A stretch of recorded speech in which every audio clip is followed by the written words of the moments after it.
बटाली साहब को मिलेगा, लेकिन तब भी 50-55 हजार तक पहुंचना ये कोई मामूली बात नहीं है।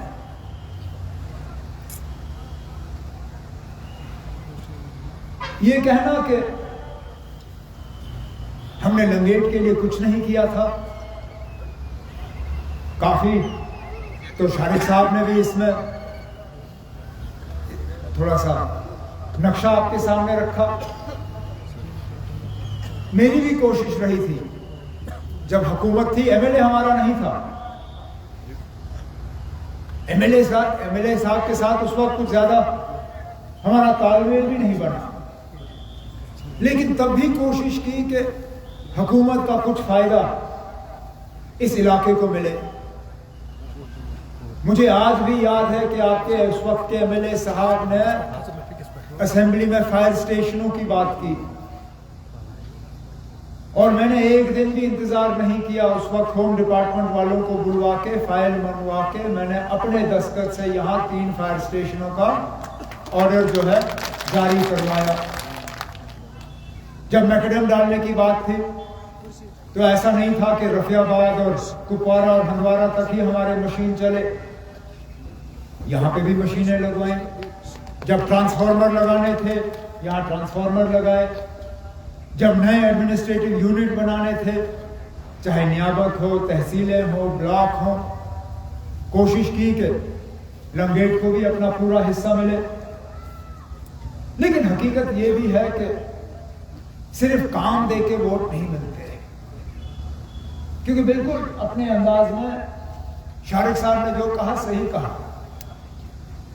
बिना काम किए हुए 1200 वोट मिले, काम करने के बाद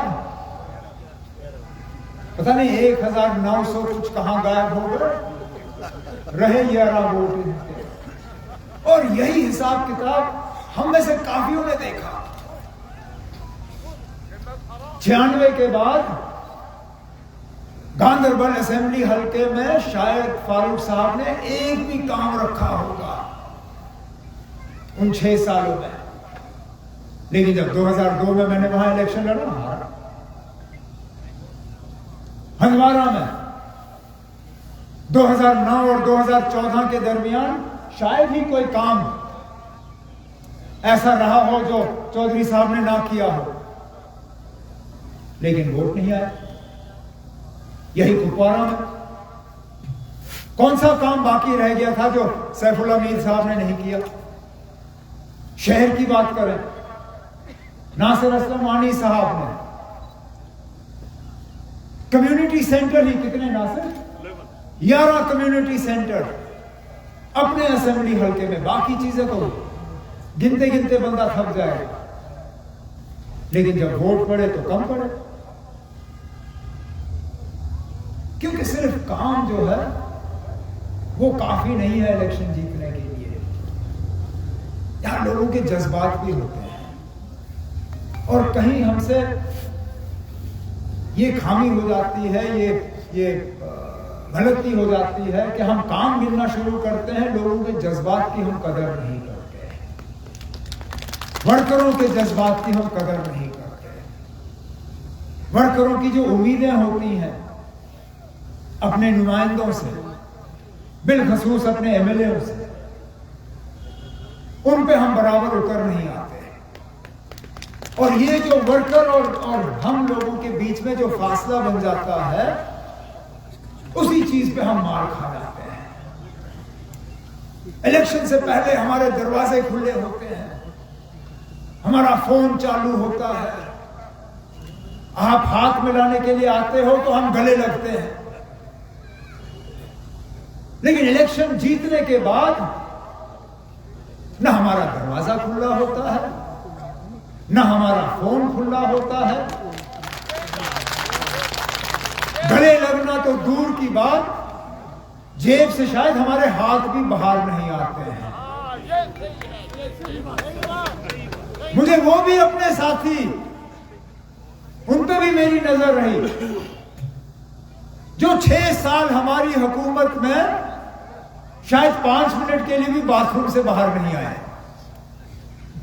जब भी वर्कर उनको मिलने गए, अब साहब बाथरूम में है। जब भी वर्करों ने उनको फोन किया, चपरासी ने फोन उठाया, कहा मिनिस्टर साहब बाथरूम में है। यह हकीकत है कि हमें वर्करों की कदर, वर्करों के जज्बातों का एहसास, वर्करों के मोहब्बत का हमें फिक्र सिर्फ इलेक्शन से पहले होता है। इलेक्शन के बाद शायद हम अपने ही ऐशो आराम में जो है वो खो जाते हैं और दोबारा वर्कर और नुमाइंदों के दरमियान जो है वो फासला बढ़ जाता है। लेकिन बंदा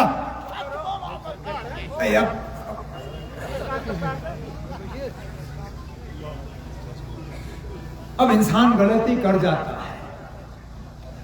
इंसान और जानवर में फर्क यह है कि जानवर सबक नहीं सीखता, बार बार वही गलती कर जाता है।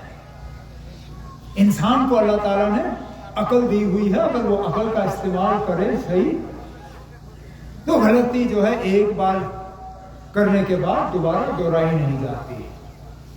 मैं आप लंगेट के लोगों को ये यकीन दिलाना चाहता हूं कि दोबारा हमसे ये गलती नहीं होगी। आपके जज्बातों की कदर आपके साथ, इसको बिठाओ, जरा बिठाओ इसको। आपके जज्बातों की कदर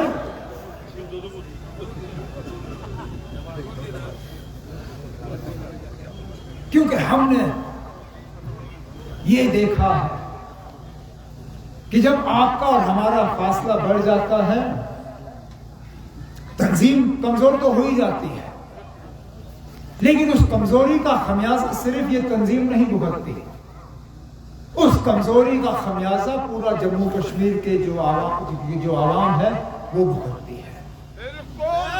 आज अगर हमारा आईन नहीं रहा, आज अगर हमारा झंडा नहीं रहा, आज अगर हमारी इज्जत नहीं रही, आज अगर हमारा वकार नहीं रहा, आज अगर हमें कोई पूछने वाला नहीं रहा, आज अगर सरकारी दफ्तर में हमारे मुतालबों का हल करने वाला कोई नहीं रहा, वो इस बात का नतीजा है कि आहिस्ता आहिस्ता आहिस्ता ये जमात जो है ये कमजोर हुई और इस कमजोरी का फायदा हमारे मुखालिफों ने लिया।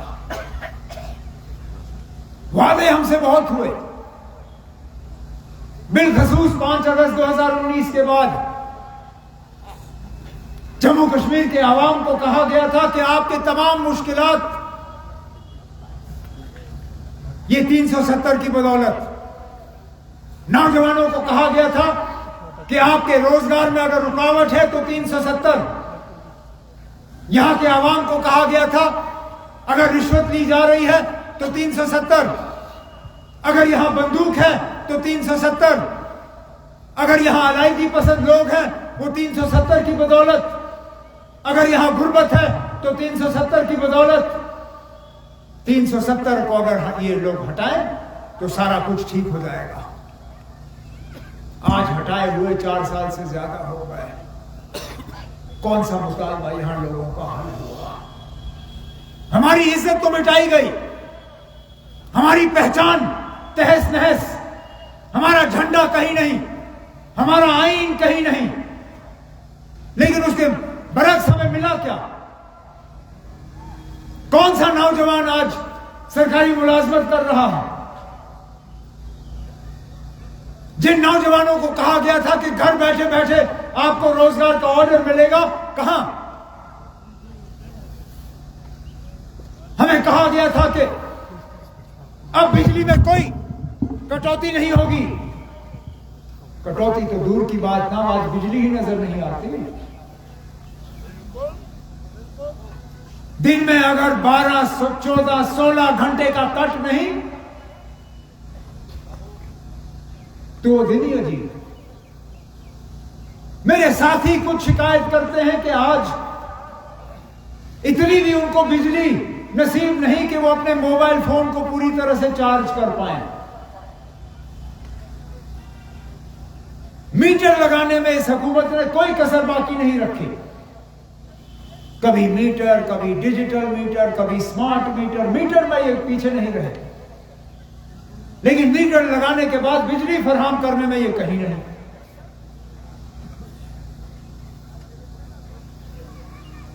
मस्जिदों में गर्मी का इंतजाम करने के लिए जहां बिजली नहीं तो लकड़ी मांगते हैं, वहां लकड़ी कहीं नहीं, कहीं नहीं। जंगलात हमारे, ये पेड़ हमारे,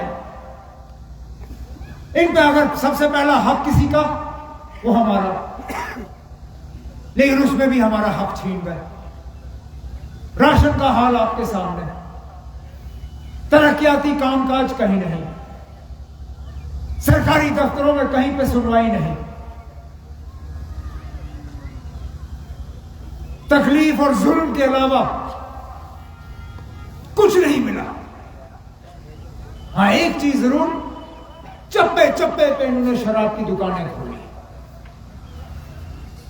कहते हैं टैक्स में हमारी कमाई बढ़ गई। अरे ना, अगर आप हर मोहल्ले में, हर शहर में शराब की दुकान खोलोगे तो टैक्स की कमाई तो आपकी बढ़ेगी ही बढ़ेगी। और फिर जगह जगह जहां देखो तो उन्होंने ये लंबे फ्लैग रॉड और झंडे चढ़ाए हैं। 2019 के बाद शायद ही कोई शहर है जहां पे उन्होंने ये बड़ा फ्लैग रॉड ना चढ़ाया हो। जैसे इसी बात की कमी थी कि हम में और दिल्ली में यही फासला था कि यहां हमें झंडा नजर नहीं आता था। झंडा लगाने से लोगों के दिल नहीं जीते जाते, दिल जीते जाते हैं लोगों के मुश्किलात हल करके, लोगों के जज्बात समझ के, लोगों की तकलीफों को कम करके। अब सालों साल आप लोगों को जेलों में बंद करोगे तो क्या उससे दिल जीतोगे? शुक्र है आज भी हमारे जम्मू कश्मीर में वक्तन फवक्तन हाई कोर्ट से ऐसे फैसले आ जाते हैं जिससे कि हमें लगता है कि सुनने वाला कोई है। मैं हैरान हुआ जब पिछले दिनों हाई कोर्ट का फैसला आया जिसमें उन्होंने हुकूमत को सीधा कहा कि हुकूमत की मुखालफत करना मुल्क की मुखालफत करना के बराबर नहीं है। देखो, इन लोगों ने एक ऐसा हवा तैयार किया था कि हुकूमत के खिलाफ बोलना वो मुल्क के खिलाफ बोलने के बराबर है। हमारे ये अखबार चलाने वाले, टीवी चलाने वाले, मीडिया चलाने वाले, रोज इनको इस चीज पे डराया और धमकाया जाता था। हुकूमत के खिलाफ ये कुछ लिखते थे और थानों में इनकी सुनवाई होती थी। खुदा ना खास्ता इनमें से अगर कोई गिरफ्तार तो सालों साल फिर जेल के अंदर। आज कम से कम मुझे लगता है कुछ हद तक ये राहत की सांस ले रहे होंगे कि आज अगर ये हुकूमत के खिलाफ कोई बात करेंगे तो कम से कम इनको उसके लिए गिरफ्तार नहीं किया जा सकेगा। लेकिन बहुत सारे ऐसे भी हैं जो आज भी जेलों में दर बदर की ठोकरें खा रहे हैं बिना उन पे कोई इल्जाम लगाए हुए, सिर्फ इसलिए कि वो जम्मू कश्मीर के हैं। ये जो बीजेपी की ए टीम, बी टीम, सी टीम जो ये कहते हैं कि वजीर आजम नरेंद्र मोदी साहब उनके भाई हैं। अरे मैं उनसे पूछता हूं, आप हमारे ऊपर तो आप वार करते रहते हो, मुझे तो आप टूरिस्ट नजर आते हो, कोई बात नहीं ना। मैंने कब कहा मैं कुपवारा का रहने वाला हूं?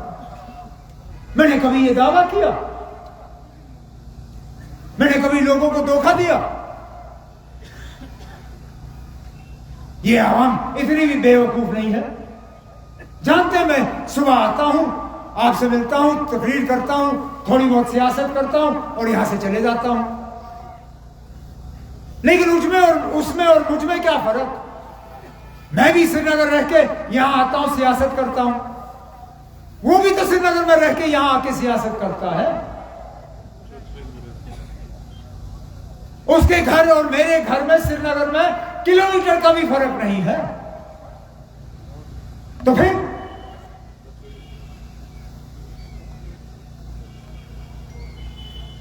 सिर्फ सियासी शोशाबाजी। रेसिडेंट साहब, जो यूपी में हो रहा है एक बार उसके खिलाफ भी आवाज उठाओ। मैं भी मानू, जो आज लगातार वहां कश्मीरियों को तंग किया जा रहा है, चाहो तो अखबार की क्लिपिंग में आपको भेजूं।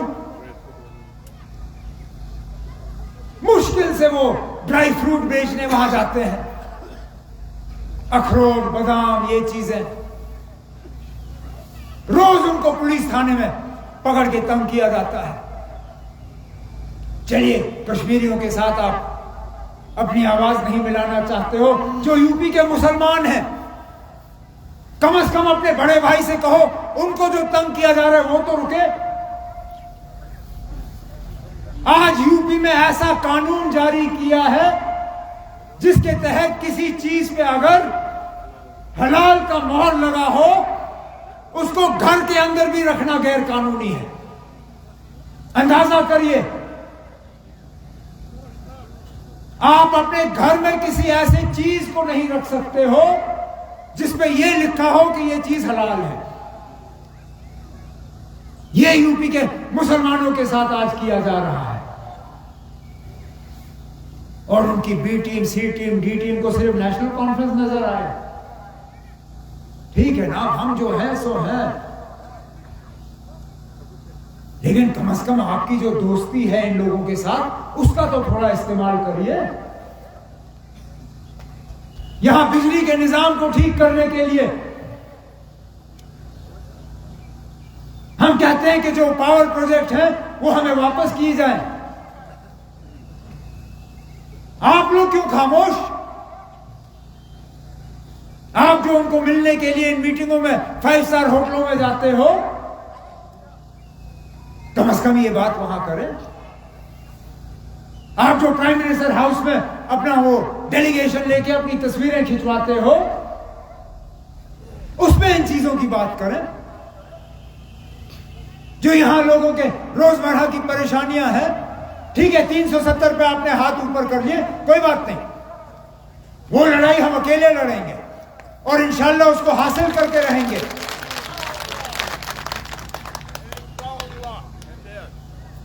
लेकिन ये जो बाकी चीजें हैं, उन पे खामोशी क्यों?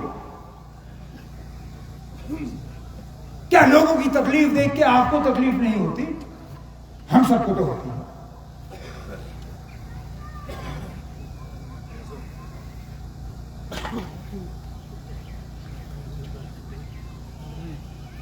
आज कोई इलेक्शन का दौर नहीं है, कोई वोट मांगने नहीं आ रहा है। अगले साल अगर इलेक्शन का ब्यूगल बजा तो बजा। किस तरह का इलेक्शन होगा कोई नहीं पता, चाहे वो असेंबली का होगा, पार्लियामेंट का होगा, बल्दियाती होगा, पंचायत का होगा। वो जब होगा तब देखी जाएगी। लेकिन आज तो कम से कम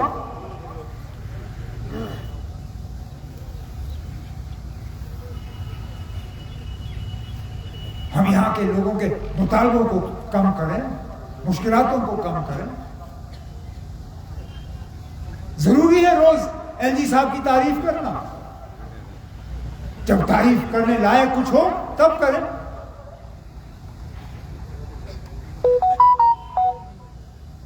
लगभग 7,000 पोस्ट पुलिस में खाली। यहां जो नौजवान बैठे हुए हैं, क्या इनको हक नहीं है? बाकी महकमों में पोस्टें खाली, क्या इनको जरा सा हक नहीं है इज्जत की 2 वक्त की रोजी रोटी कमाने का?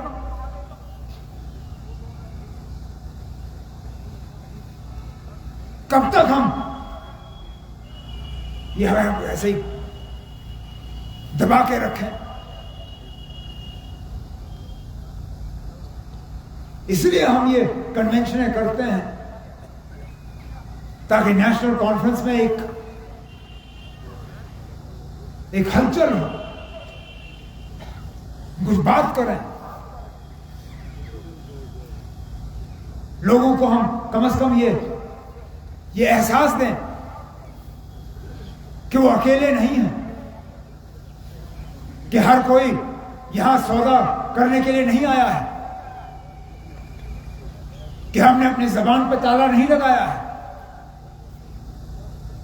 हम यहां सिर्फ मरकज की तारीफ या राजभवन की तारीफ करने के लिए नहीं बैठे हैं,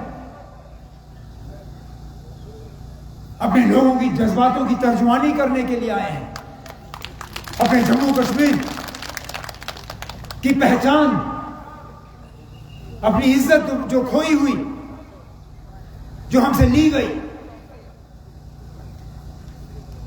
जो गैर कानूनी तौर हमसे छीना गया, उसको दोबारा हासिल करने के लिए हम जिद्दोजहद में लगे हुए हैं।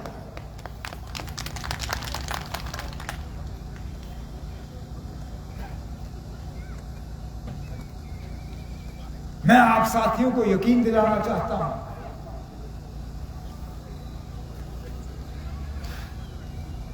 कि लंगेट में जो नेशनल कॉन्फ्रेंस को दोबारा जिंदा करने का सिलसिला आज हमें यहां नजर आ रहा है, मैं जमात के सदर मोहतरम जनाब फारूक अब्दुल्ला साहब की तरफ से आपको यकीन दिलाना चाहता हूं कि जो भी हमें यहां करना होगा इस तंजीम को मजबूत करने के लिए, इस तंजीम को उस हद तक तैयार करने के लिए कि आगे जब असेंबली के इलेक्शन होंगे तो इंशाल्लाह एमएलए आपका दोबारा नेशनल कॉन्फ्रेंस का यहां से जीत के जाएगा। हम अपने तरफ से कोई कसर बाकी नहीं रखेंगे। और मैं जान के कहता हूं कि मेरे ये साथी जनाब शफकत बटाली साहब, इन्होंने मेहनत करना सीखा है। मेहनत करने का जो सबक है वो विरासत में इनको मिला है। हाजी अली मोहम्मद बटाली साहब बड़े बुजुर्ग रहनुमा हैं। इनकी जो कंट्रीब्यूशन रही है वर्दी पहन के और वर्दी उतारने के बाद, वो नजरअंदाज नहीं किया जा सकता। और उनका जो दिखाया हुआ रास्ता है उस पर शफकत जिस तरह चल रहा है, मैं आपको यकीन दिलाता हूं कि वो दिन दूर नहीं है जब 50,000 क्या 50,000 से पार हम लंगेट का ये जो इलाका जो है वो जीत जाएंगे। इस उम्मीद के साथ कि ये शुरुआत अब आगे भी हमें दिखता रहे। मैं शफकत आपको, आपके साथियों को आज के इस शानदार और कामयाब प्रोग्राम के लिए मुबारकबाद पेश करता हूँ। दोबारा इसी तरह मुलाकात की उम्मीद रखते हुए आज आपसे इजाजत चाहता हूँ।